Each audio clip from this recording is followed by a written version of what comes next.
The true story of La Mataviejitas, Mexico's most notorious serial killer. Between the late 1990s and early 2000s, a wave of terror swept through Mexico City. Numerous elderly women living alone were found strangled in their homes. The killer left behind little to no evidence, spreading fear throughout the city. Initially, authorities refused to believe a serial killer was on the loose, but as the number of victims increased, a clear pattern emerged. The press soon gave the murderer a chilling name, La Mataviejitas, or the Little Old Lady Killer.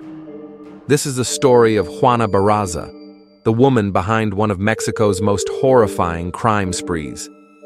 Juana Barraza Samperio was born on December 27, 1957, in Epazoyucan, Hidalgo, a rural area north of Mexico City. Her childhood was marked by extreme hardship and abuse, which would later shape her violent tendencies.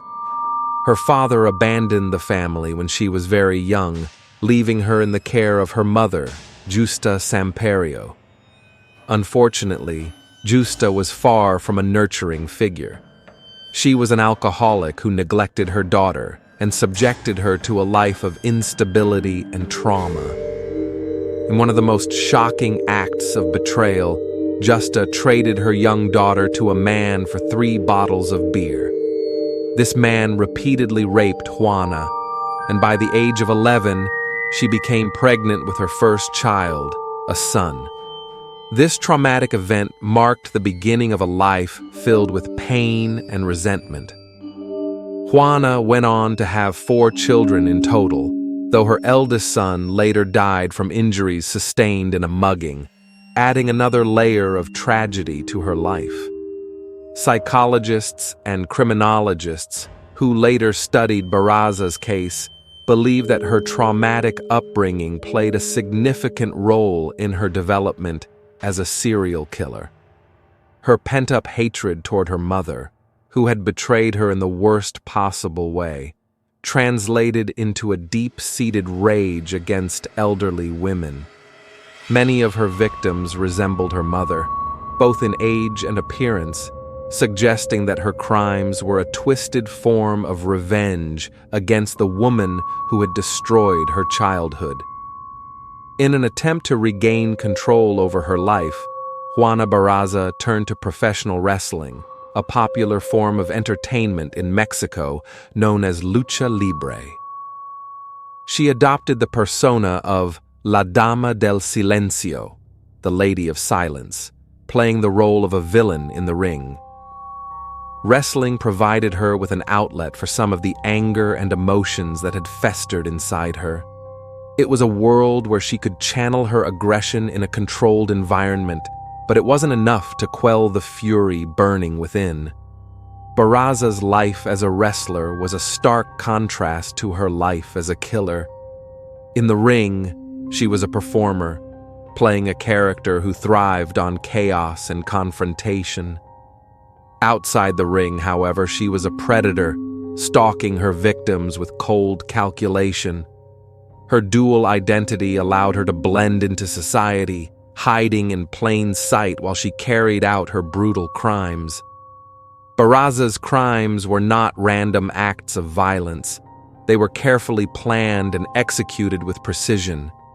She specifically targeted elderly women, often posing as a nurse or social worker to gain access to their homes. Once inside, she would strike with swift and deadly force, leaving little evidence behind. Her preferred method of killing was strangulation, and she used various tools to accomplish this, including socks and fabric strips. She tightly wrapped socks or scarves around her victims' necks until they suffocated. Telephone cords and cables. She used household cords and wires to strangle her victims with brute force. Stethoscope. In one case, she used a stethoscope to choke a victim, reinforcing her disguise as a healthcare worker. Bare hands. Some victims' bodies showed bruising around the neck, indicating that Barraza had used her own hands to strangle them. Belts and scarves. These were additional tools she employed in several murders. In some cases, authorities found severe blunt force trauma on the victims' bodies, suggesting that she had struck them before or during strangulation. The level of violence she inflicted indicated deep-seated rage, proving that her crimes were not just about theft, but were driven by a need for revenge and psychological release. The investigation into the Mataviejitas murders was fraught with errors and missteps. Initially, authorities believed the killer was a man due to witness descriptions of a strong, broad-shouldered suspect. This incorrect assumption led investigators down the wrong path for a significant period, allowing Barraza to continue her crimes unchecked. The police were heavily criticized for dismissing early evidence of a serial killer as media sensationalism.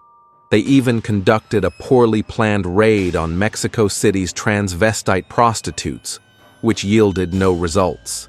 By November 2005, witness statements suggested that the killer wore women's clothing to gain access to victims' homes. In one case, a large woman in a red blouse was seen leaving the home of a murdered woman. Despite these clues, the investigation struggled to make progress. A major breakthrough came on January 25, 2006, when Barraza was arrested fleeing from the home of her latest victim, 82-year-old Ana Maria de los Reyes Alfaro, who had been strangled with a stethoscope. To the surprise of many Mexicans, who had assumed the killer was male, the suspect was a 48-year-old female wrestler. Barraza was carrying a stethoscope, pension forms, and a card identifying her as a social worker at the time of her arrest. Fingerprint evidence linked Barraza to at least 10 murders, and she eventually confessed to killing Alfaro and 3 other women. However, she denied involvement in the other killings attributed to La Mataviejitas. Forensic experts noted that the level of force used in the murders was consistent with that of a trained wrestler, further solidifying the case against her. Barraza's trial began in the spring of 2008. The prosecution alleged that she was responsible for as many as 40 deaths, though she admitted to only one murder, that of Alfaro. She claimed her motive was lingering resentment toward her mother, whom she associated with her elderly victims. On March 31, 2008, Barraza was found guilty on 16 charges of murder and aggravated burglary. She was sentenced to 759 years in prison, though under Mexican law, the maximum sentence she can serve is 60 years. While in prison, Barraza has worked as a gym instructor and sold tacos to support her family. She also married and divorced during her incarceration. The La Mataviejitas murders instilled widespread fear among the elderly population in Mexico City. Many older citizens became hesitant to allow anyone into their homes, even legitimate healthcare workers. The case also pressured law enforcement to improve investigative techniques and modernize forensic evidence collection. Juana Barraza's story has been the subject of numerous media portrayals. She was first depicted in the early 2000s on the TV series Mujer, Casos de la Vida Real. In 2010, her story was featured in an episode of Mujeres Asesinas 3, produced by Televisa.